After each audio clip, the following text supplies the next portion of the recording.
So, everyone, before we get started, patrons, paid Substack subscribers, you're getting a sneak peek at the new look, sneak peek at the new revamped Do Dissidents studio here, the virtual studio.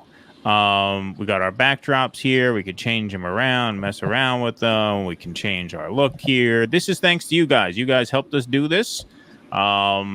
This software here is not cheap, but we can. You also helped us pay for those Tijuana hookers. Yeah, right, exactly. Well, they were cheaper than this. That was quite a vacation. Yeah, exactly. That's where we did all our brainstorming and came up with this. Right, yeah, so we could write it off, exactly. Yeah. So yeah, this is the way it looks. And not only do we have this looking good, but we also have, as promised, our soundboard here. A trans with a Schmendrick swinging it in a girl's bathroom. That was mine. Russell hit something. Show him the soundboard. All right. He came, we saw, he died. There we go. So now we're up and running. So starting this Sunday, this will be what the main show looks like, and it'll be streamed on YouTube, Facebook, Twitter, and Twitch simultaneously.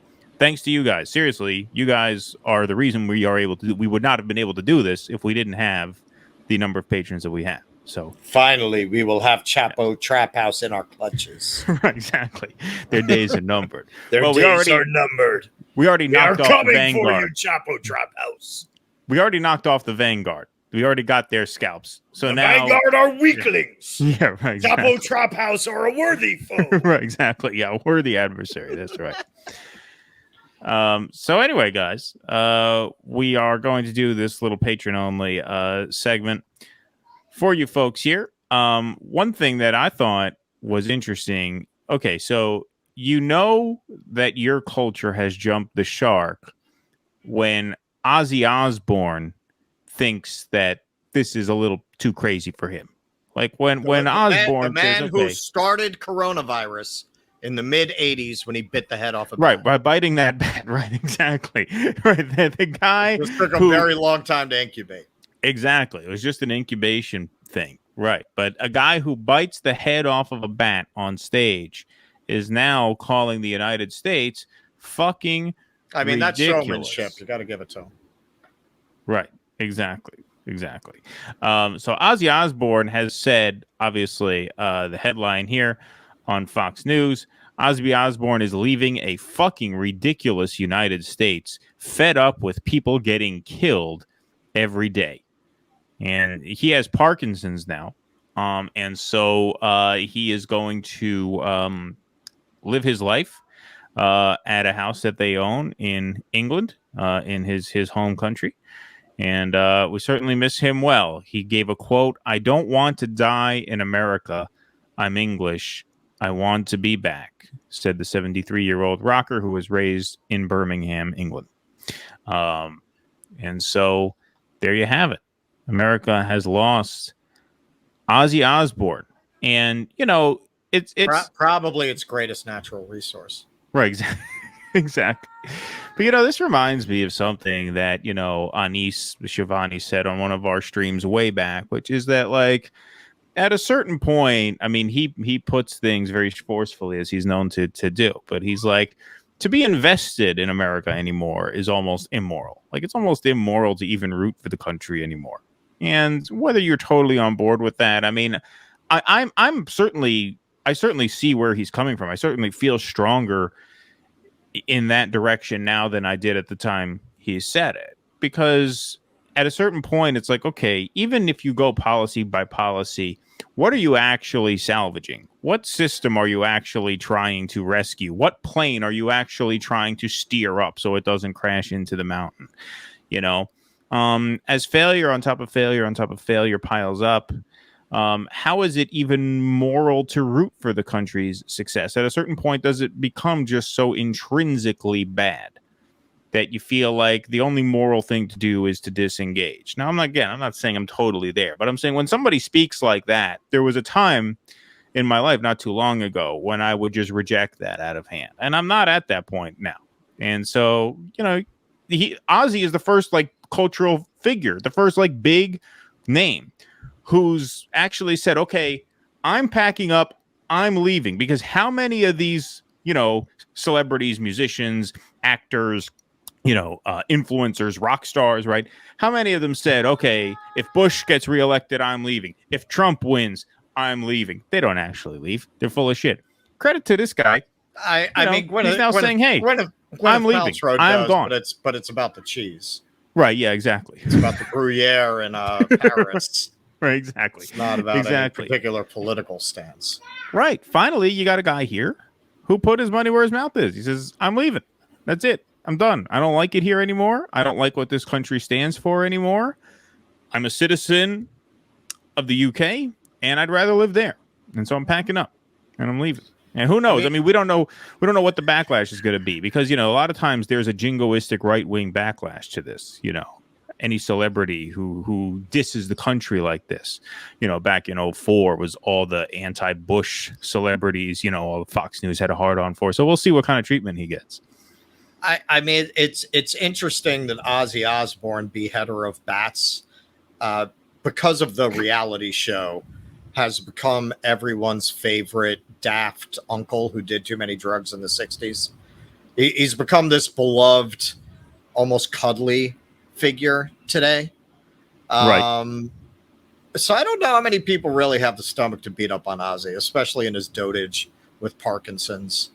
It was really that reality show that created that transformation. When I was a kid, I actually, the first album I ever bought was Blizzard of Oz. Oh, wow.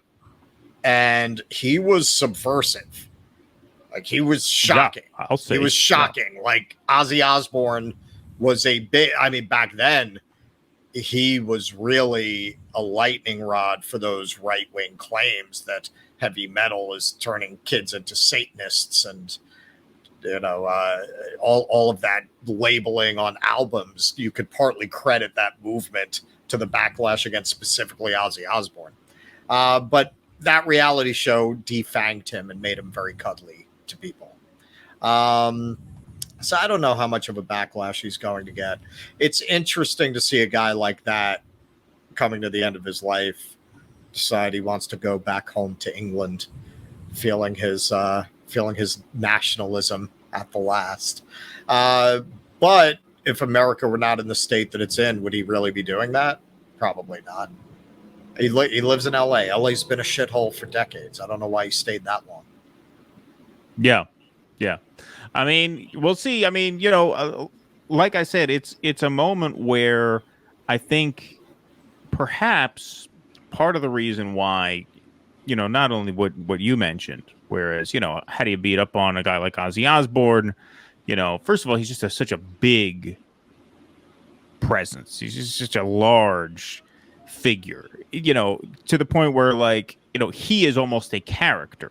You know what I mean? Like, people will see him as a personality. He's almost a pro wrestler in that way. You know what I mean? That's what I'm saying. Who really wants to go the after Undertaker Ozzy? says something you don't like, you're going to go after him. Right, exactly. But also the fact that, like, he's feeling this malaise at a time when you happen to have Biden in the White House and not Trump. He's not saying it's because of a particular politician or a particular party that's in power. He's just, he feels that same sort of malaise that I think a lot of ordinary people, well, if anything, of all political persuasions are feeling now. Well, and so anything, I think there's a tendency to sympathize with that. Yeah. Well, because Biden is president, if anything, the right wing will blame it on Biden. Right. You drove off rising crime under Biden. Right. Yeah, exactly. Exactly. The rising crime in the cities has finally driven off Ozzy Osbourne. Yeah, right, exactly. He got rid of Ozzy Osbourne. Brandon sent Ozzy Osbourne into exile. Yes. Dark Brandon. Dark Brandon. Yeah, exactly. Dark Brandon has cost the country Ozzy Osbourne. I think you'll see more and more, not calling him a rat, but just to use the expression, you're going to see more and more rats fleeing the sinking ship as it sinks further. The worse it gets, the more people who have the means are going to leave.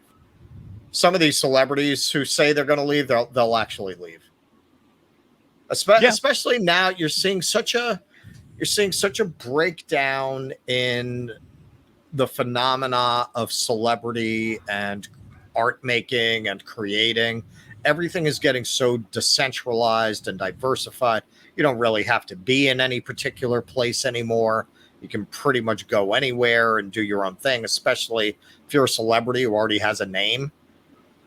Right. You don't need to be in Hollywood anymore. What the fuck you need to be there for? They can go wherever they want. They can still have their following. Just take your shit to the internet. You'll be fine. Look at Russell Brand. Russell Brand's probably making more money now than he did making movies. Oh yeah, man. Are you kidding? Because that all goes just right to him, man. He puts a YouTube video up. He spends 10 minutes ranting at his webcam. He puts that up. What does that get? 8-9 million views? I mean, 8-9 million views on YouTube. That's a decent chunk of change right there. You had a video way back in the day, went viral, got 8-9 million views.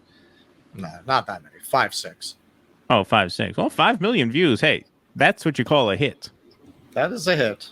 That is a hit in internet land. I still get money from that. Especially back then, because YouTube wasn't nearly what it is now. I mean, now YouTube is basically its own, not just TV channel, TV network. YouTube is like Spectrum now. YouTube is like Verizon Files now. This is where a lot of people just go to watch TV. Back then, it was still relatively niche. So if you got 5 million views back in whatever that was, 2012, yeah, that's pretty big. Well, I wanna since I'm gonna name drop her, I want to give her some credit. I haven't watched the follow up. Let me look up who this was. I was watching a video of a woman from LA explaining why she was leaving. Okay.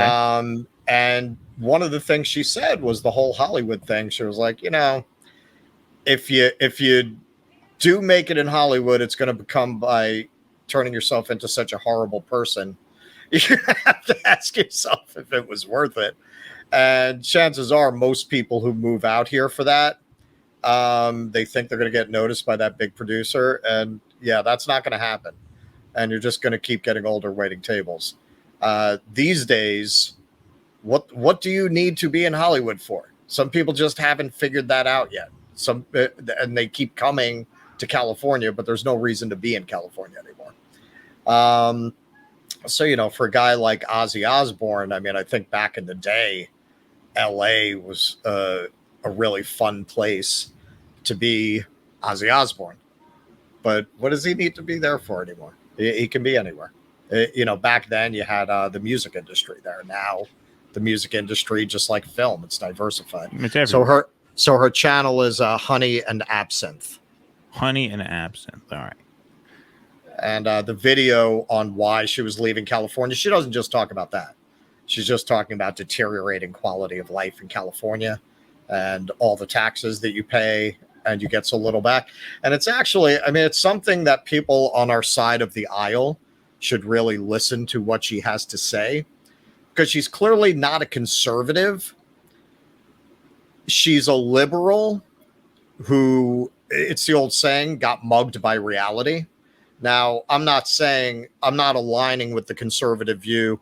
Well, all liberal policies are a pipe dream and they're always going to end in disappointment. But I think there is a tendency for government to mismanage their revenues. So she talks a lot in that video about, you think, okay, I'm paying these high taxes and they're going to take care of homelessness. Great. And then nothing is done for it. You think, okay, I'm going to pay these taxes so that we'll have a better California education system. And then you don't. And you could definitely transfer that to the national scene, that sentiment. And that is what makes a lot of conservatives. Like she doesn't come out and say this, but listening to what she's saying, living in California turned her into like half a conservative, seeing the result of liberal policies or lack thereof. Right. Like basically she was saying, yeah, man, I was down for paying those taxes to see those problems solved, but they only got worse. Right. So why am I paying this?